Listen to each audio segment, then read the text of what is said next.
Alright yun mga sir, installation tayo sa Yamaha Pasio. Home service tayo, Antipolo. Ito yung mga kinabit natin sa kanya. Kabit tayo sa kanya ng mini driving lights yan. Naka stainless bracket na rin siya, nasa tipos. Dito muna tayo sa ramp.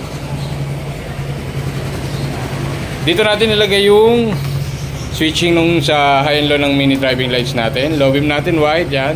Gitna pa tayo, tapos high beam yellow. Kabitin tayo sa kanya ng passing button. Yan, passing button. Passing high, passing low tayo. Low beam, passing. High beam, passing.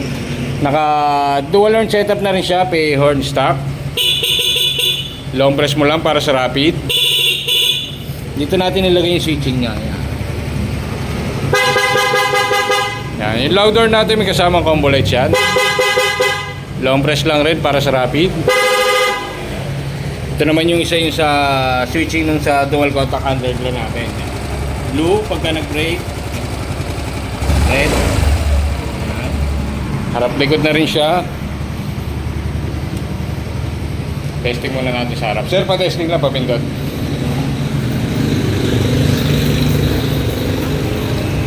Pa-low beam ako ng mini. Yan. Low beam natin white. Yan. Pa-high beam. High beam natin yellow papatay. Passing. Pa-low beam. Low beam ulit. Low beam ng mini. Yan. Passing. High beam. Passing. Yan. Papatay ako ng mini. Pa-busina muna ako. Pa-rapid. Long press. Pa-horn ako sir. Sa dulo. Yan sa dulo. Sa baba. Yan, dalawa yan. Sige sir, nasa may taas lang.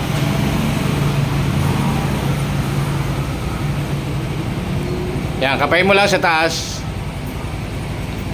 Yan. Yan. Long horn natin may kasamang combo lights. Long press, rapid. Pabukas ako ng underglow. Yung isa. Yung isang switcher sa ilalim. Labaw naman. Yan. Blue, pa-brake ako sir. Yan, pagka nag-brake, nagre-red, harap likod siya. Steady. Sige, bitaw. Pa-brake. Yan, red. Okay, yan po sa mga gusto ng ganyan setup. PM lang kayo sa page. Biyahe Nicolas. Ito naman yung next. Honda Click natin. Alright.